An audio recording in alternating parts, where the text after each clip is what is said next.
scary Peppa Pig episode that never made it on TV. It was a perfectly normal Wednesday morning when Peppa arrived at playgroup. The sun was shining, and everything seemed just as it should be. Peppa skipped through the front door, excited to see her friends. Madame Gazelle greeted the children with her usual warm smile, but something felt different today. Her eyes seemed to linger on each child a moment too long, and her smile stretched wider than normal. The classroom looked the same, but the atmosphere felt heavy. As the children settled into their seats, Peppa noticed that Susie Sheep was sitting unusually still. Her best friend, who was always chattering, hadn't said a single word. When Peppa waved at her, Susie turned her head slowly, mechanically. Her expression had been replaced by something blank and empty. Pedro Pony and Rebecca Rabbit also seemed different.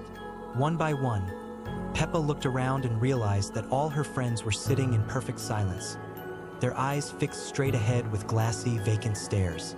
Madame Gazelle began the lesson, but her voice sounded strange, deeper than usual with an odd echo. She was teaching about shapes, but the shapes on the board began to move and twist.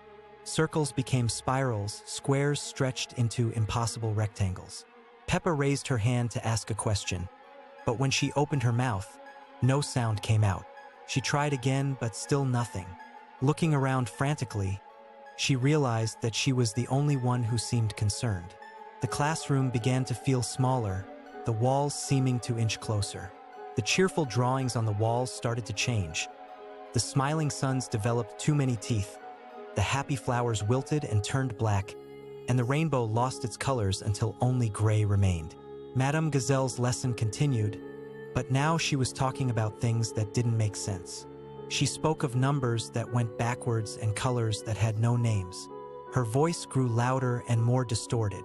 Peppa tried to stand up, to run to the door, but her legs wouldn't obey her.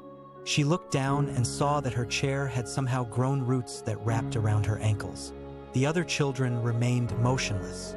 The windows, which had shown the bright playground, now revealed only darkness. The familiar sounds of children playing had been replaced by a low humming from the walls. Madame Gazelle turned to face the class, and Peppa saw that her teacher's kind eyes had been replaced by two perfect black circles.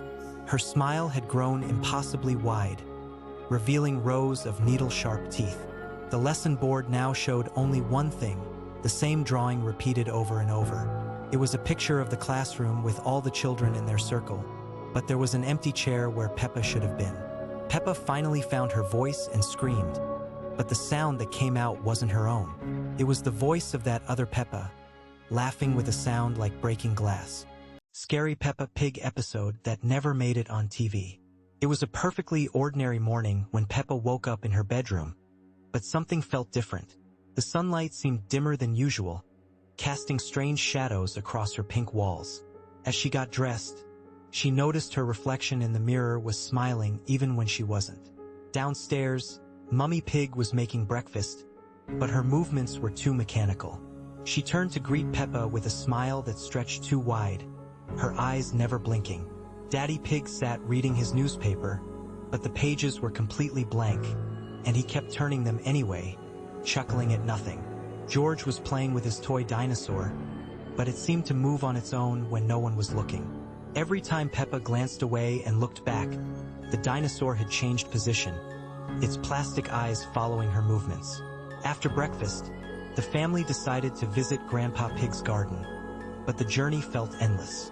The same trees kept passing by the car window over and over, as if they were driving in circles. The radio played the same cheerful tune on repeat, but the melody began to sound distorted with each repetition. When they arrived at Grandpa Pig's house, he was standing perfectly still in his garden, staring at his vegetables. He had been watering the same tomato plant for hours, the water creating a muddy puddle that grew darker. When he turned to greet them, his smile was identical to Mummy Pig's unnaturally wide grin. The children went to play while the adults talked, repeating the same sentences over and over. Peppa and George found themselves drawn to an old shed that had never been there before. The door creaked open by itself, revealing nothing but darkness inside. As they peered into the shed, they heard their own voices calling from within the shadows. inviting them to play. The voices sounded exactly like theirs, but speaking words they had never said, promising games they had never played. Peppa grabbed George's hand and they ran back toward the house. But with each step, the distance grew longer. The house appeared to be moving away, and the sky began to darken despite being midday. When they reached the adults, Mummy Pig, Daddy Pig, and Grandpa Pig all turned with those same impossibly wide smiles. Their eyes had become completely black, reflecting nothing. They spoke in unison, asking if the children had enjoyed their visit to the shed.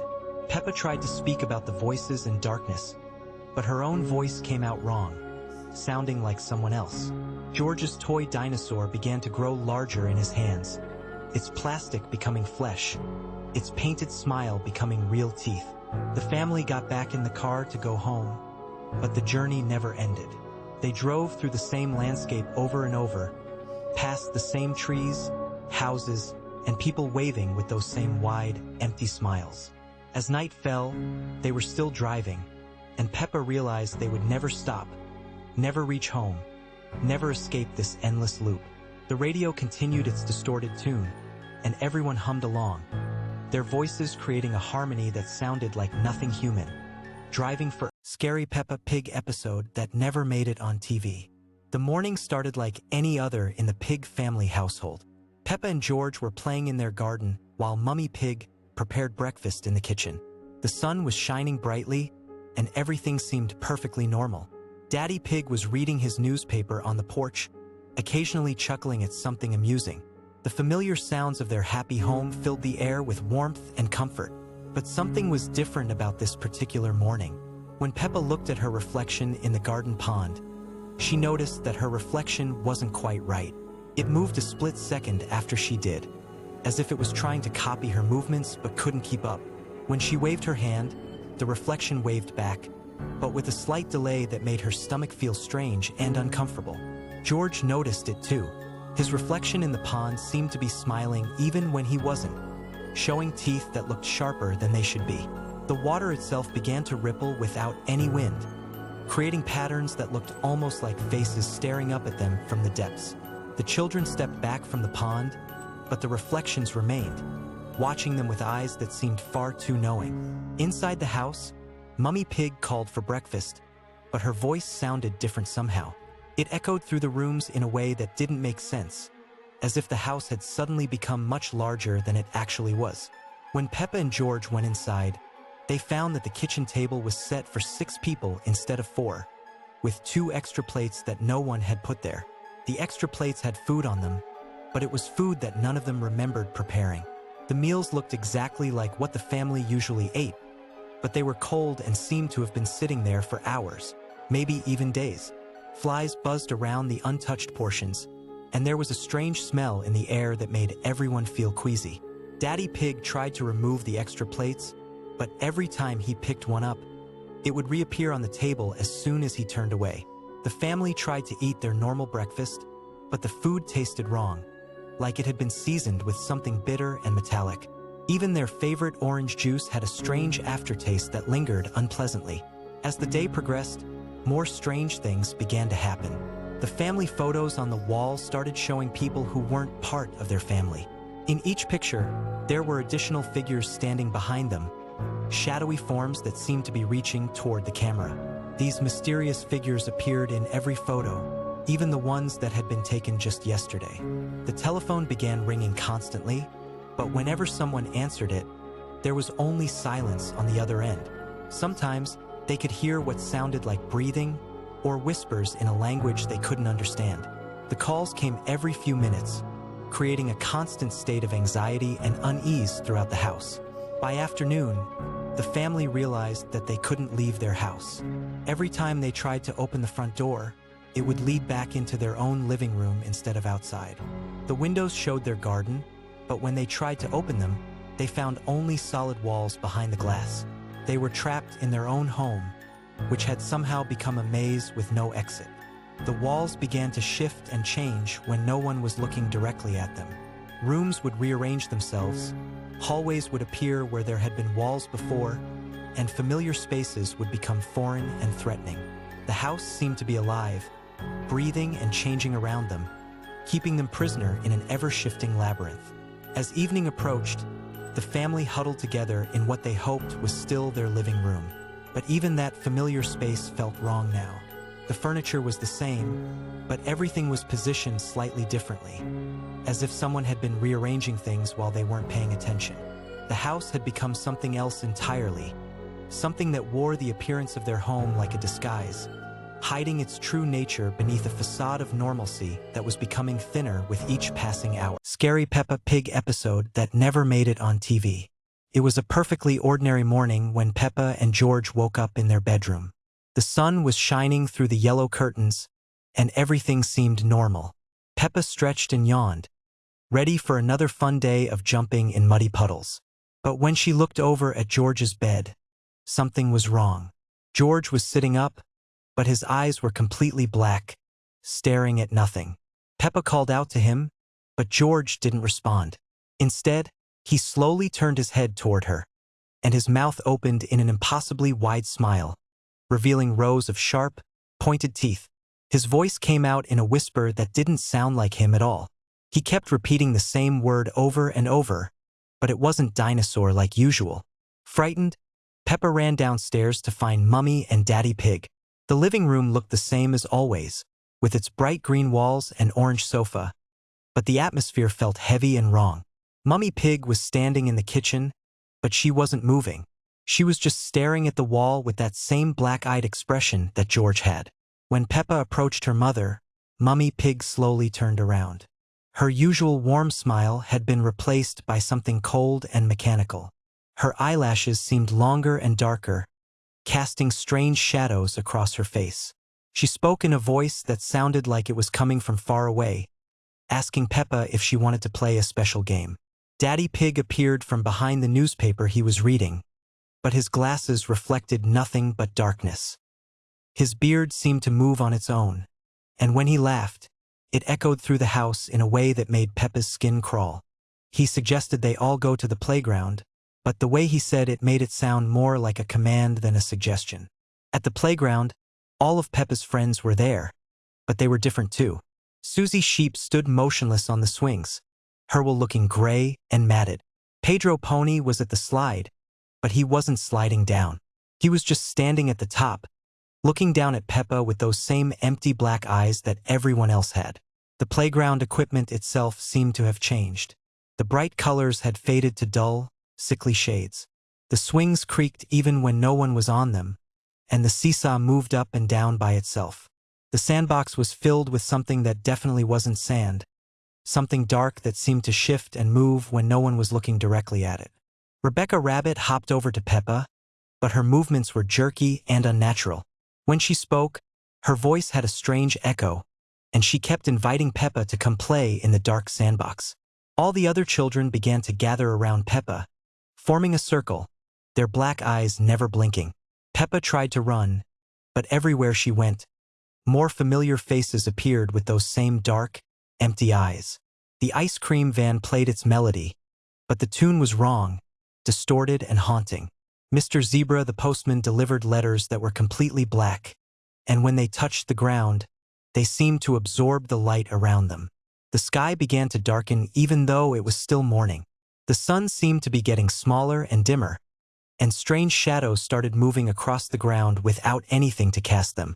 The trees in the park began to sway even though there was no wind, and their leaves rustled with sounds that almost seemed like whispers.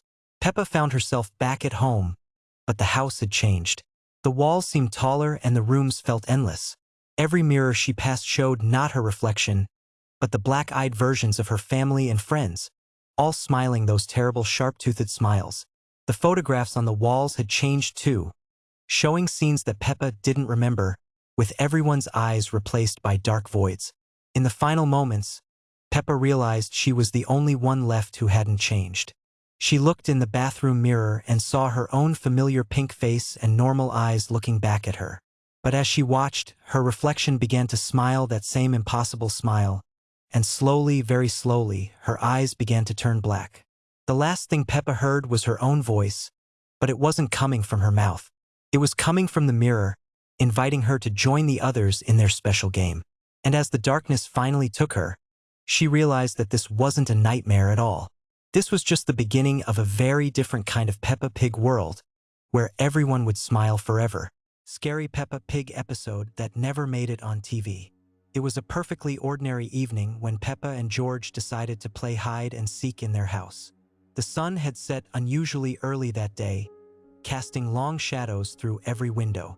Mummy Pig was in the kitchen preparing dinner, while Daddy Pig read his newspaper in the living room. Peppa counted to 10 with her eyes closed, standing in the hallway. When she opened them, the house felt different somehow. The familiar yellow walls seemed dimmer, and the cheerful family photos on the walls appeared to be watching her with their painted eyes. George had hidden somewhere upstairs, but as Peppa climbed the steps, each creak echoed louder than usual. The first place she checked was their bedroom. The bunk bed stood empty, but something was wrong with George's favorite dinosaur toy.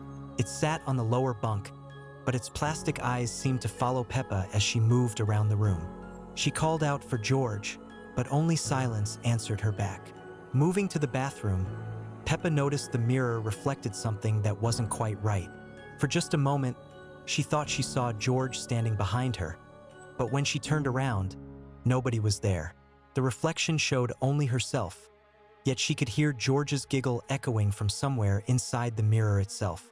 Peppa searched the attic next, climbing the narrow stairs that led to the dusty storage space. Old boxes and forgotten toys created strange shapes in the darkness. Among them, she found George's second dinosaur, but this one was different. Its green plastic had turned gray, and tiny cracks ran across its surface like spider webs. Downstairs, Mummy Pig continued cooking, but her humming had taken on an odd, repetitive tune that Peppa had never heard before. The kitchen lights flickered occasionally, casting dancing shadows on the walls. When Peppa called to her mother, Mummy Pig turned around with a smile that seemed just a little too wide. Daddy Pig remained in his chair, but his newspaper rustled even though there was no wind in the house. The pages turned by themselves, revealing headlines that made no sense and pictures that seemed to move when Peppa wasn't looking directly at them. The search continued into the garden, where the familiar swing set and slide looked different under the strange twilight sky. The grass felt softer than usual, almost spongy beneath Peppa's feet. George's laughter seemed to come from everywhere and nowhere at once. Back inside the house, Peppa noticed that the family clock had stopped ticking. Its hands pointed to an impossible time, and its face seemed to watch her with mechanical eyes. The silence grew heavier with each passing moment. Finally, Peppa found George in the most obvious place of all, behind the living room curtains. But when she pulled the fabric aside, George looked different. His usual cheerful expression had been replaced by something more serious, more knowing. George told Peppa that he had been hiding in a place that wasn't quite their house, but looked exactly like it. A place where everything was the same but slightly wrong, where the family lived the same life, but with small differences that grew larger the longer you stayed. As the evening continued, Peppa began to notice more small changes. The pictures on the walls showed the family, but their expressions were subtly different. The furniture sat in the same positions, but the shadows they cast didn't match the light sources in the room. The episode ended with the family gathering for dinner, everything appearing normal once again. But as they sat around the table, viewers would notice that each family member cast two shadows, and in the background, barely visible, stood another family that looked exactly like them, watching from what might have been another room, or perhaps another world entirely. Scary Peppa Pig episode that never made it on TV. It was a perfectly ordinary Tuesday morning when Peppa and George discovered something strange in their toy box. The toys had arranged themselves in a perfect circle overnight, something that had never happened before. Peppa giggled nervously as she picked up her favorite teddy bear, but its button eyes seemed different somehow, darker and more knowing. That evening, as the family settled down for bedtime, the children noticed their bedroom felt colder than usual. The familiar drawings on the walls appeared to shift slightly when they weren't looking directly at them. George's dinosaur toy, usually green and cheerful, now seemed to watch them with an unsettling intensity. At exactly midnight, Peppa woke to the sound of whispers. Not the kind of whispers that come from people, but something else entirely. The toys were moving on their own, rotating slowly in their circle on the bedroom floor. The train set began to chug along its tracks without anyone winding it up, making a grinding noise that sounded almost like laughter. George sat up in his bed, but when he turned to look at Peppa, his eyes were completely black, like empty holes in his face. He spoke, but his voice was deeper than it should be, older and colder. He told Peppa about the other children who had lived in this room before them, children who had played the same games and slept in the same beds. Peppa tried to call for Mummy and Daddy, but no sound came from her throat. The bedroom door had vanished, replaced by a solid wall covered in drawings that moved and writhed like living things. Through the window, instead of their familiar garden, she could see an endless dark forest where shadowy figures moved between the trees. The ceiling began to lower slowly, covered with hundreds of blinking eyes that watched every movement. The walls started to breathe like living creatures, expanding and contracting with wet, organic sounds. The toys reached out with impossibly long arms, inviting Peppa to join their eternal playtime. As the room transformed around them, Peppa realized this wasn't their bedroom anymore. It was a place between dreams and nightmares, where lost children played games that never ended. The last thing she remembered was the sound of hollow laughter echoing from somewhere far away. When morning came, Mummy Pig and Daddy Pig found the room exactly as it should be. The toys were neatly arranged. The drawings on the walls showed happy elephants and boats, and everything looked perfectly normal. But Peppa and George were different now. They smiled too widely, and their eyes held secrets that children should never know.